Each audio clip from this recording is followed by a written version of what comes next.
Assalamualaikum warahmatullahi wabarakatuh. Untuk kali ini saya ingin review tentang cara mengetahui kedalaman benda yang terpendam di tanah ya. Karena banyak yang kurang memahami cara menggunakan ionika detektor yang saya pegang ini. Saya akan ambil yang lebih ringkas, jadi langsung pada poin ya, biar sampean langsung paham. Jadi begini, ionika detektor ini akan membaca benda yang lebih dekat dulu, baik ke samping maupun ke bawah. Jadi kalau ada benda yang lebih dekat, maka akan membaca benda yang lebih dekat, target yang lebih dekat, baik ke samping maupun ke bawah. Tapi ada caranya, jika sampean ingin mendeteksi yang lebih jauh, maka nanti saya akan ajarin bagaimana caranya. Nah, untuk kali ini saya akan fokus dulu pada cara mengetahui kedalaman. Seperti ini ya. Untuk mengetahui kedalaman, contohnya anggap di sini ya, anggap di sini berputar ya. Setelah begini ya, begini nyampe di sini berputar. Udah dicoba dari segala arah, ternyata ada di sini berputar. Anggap di sini berputar. Maka coba injak di sini. Titik yang berputar itu coba injak dengan kedua kakinya seperti ini. Kemudian ionik ini acungkan ke depan seperti ini. Lalu jalan perlahan, maksudnya langkah pelan. Coba sedikit dulu, seperti ini. Nah, kebetulan di sini memang ada ini, contoh ya. Nah ini memang ada di sini ya. Kebetulan memang yang saya tempat ini ada. Jadi injak di sini ya. Coba langkah sedikit. Anggaplah kaki temu kaki ya. Kaki ketemu kaki. Coba. Bagaimana? Ternyata setelah kaki ketemu kaki ya, nggak begitu jauh. Ternyata ionik ini ujungnya nggak mengarah ke jantung. Jadi kunci utamanya itu nanti ujung ionik ini mengarah ke jantung. Coba lebarnya sedikit ya. Nah ini ternyata ya, saya gini satu langkah, ternyata satu langkah saya langsung ini mengarah ke jantung ya. Dan ini enggak motor lagi. Coba saya sedikit begini. Nah ini lepas ya. Coba saya ke sini. Nah ini lurus lagi. Jadi ionik ini ada hubungannya dengan badan.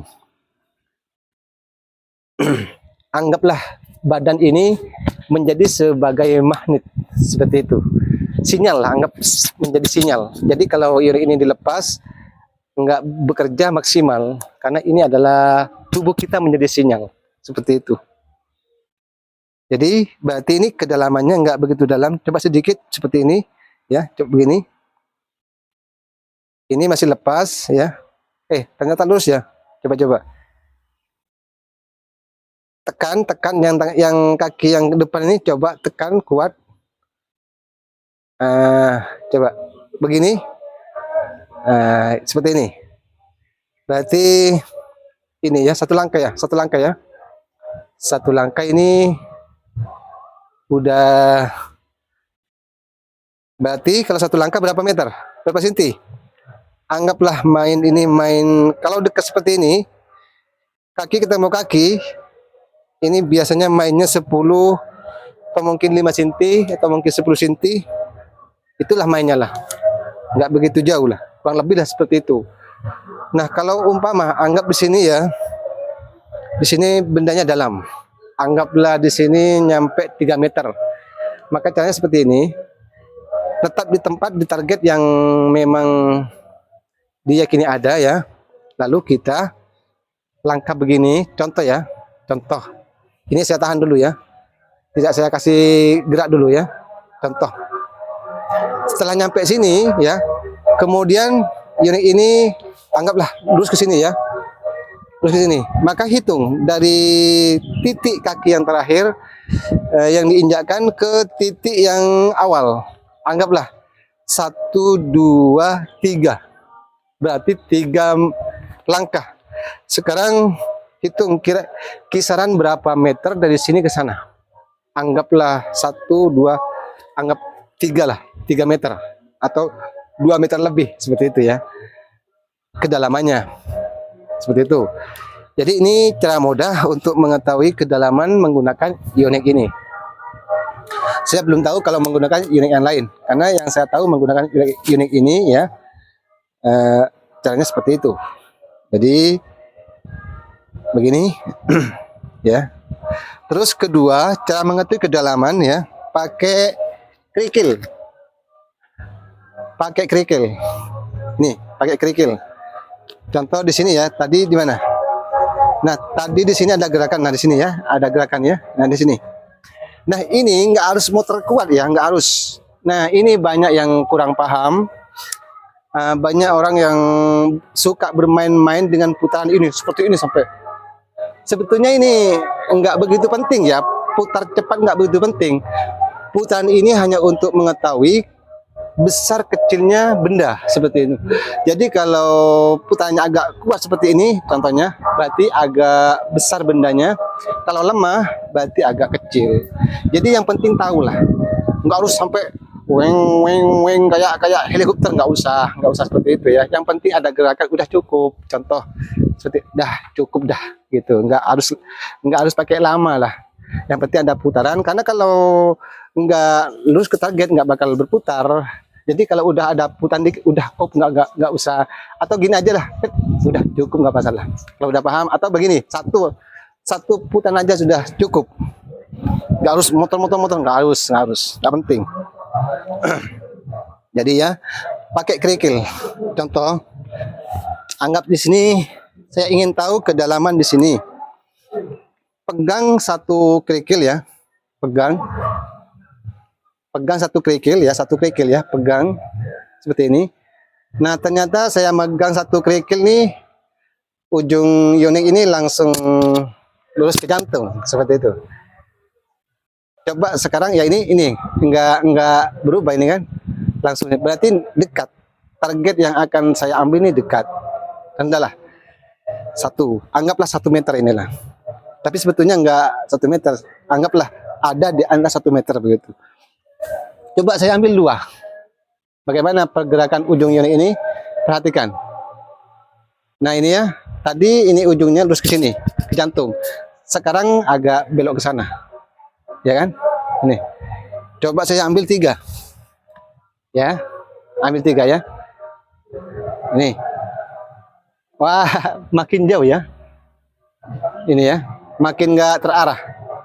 Ya. Ini 3 makin nggak terarah. Ini genggamnya kuat ya. Coba genggam pelan itu beda. Genggam kuat itu beda. Semakin digenggam maka akan tahu. Nah, di sana.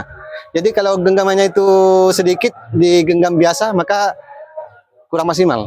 Caranya batunya itu digenggam kuat. Ya standar lah, nggak harus sampai terlalu kuat, nanti luka juga. Tangannya nanti luka. Begini, genggam kuat. Nah ini.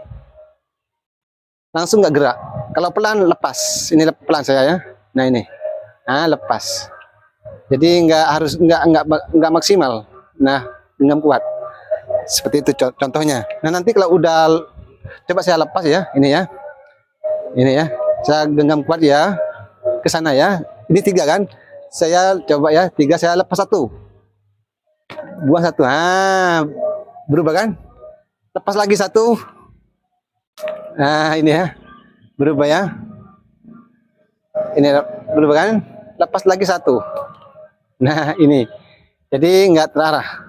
Ini cara kedua. Dan untuk yang terakhir, cara mengetahui kedalaman. Contoh ya, sampean udah menggali di sini, udah menggali target di sini. Kalau menggali target ya, menggali tanah itu, jangan hanya karena lurus di sini, jangan cuma kisaran 5 cm yang digali ke tanah, jangan. Tapi kalau biasa itu usahakan minimal ukuran 50 cm bundar. Itu minimal ukuran 50 cm bundar itu, karena takut ada kesalahan gitu.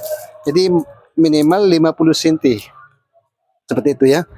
Nah, contoh sampean kan namanya menggali kan di bawah kan seperti ini kan ya.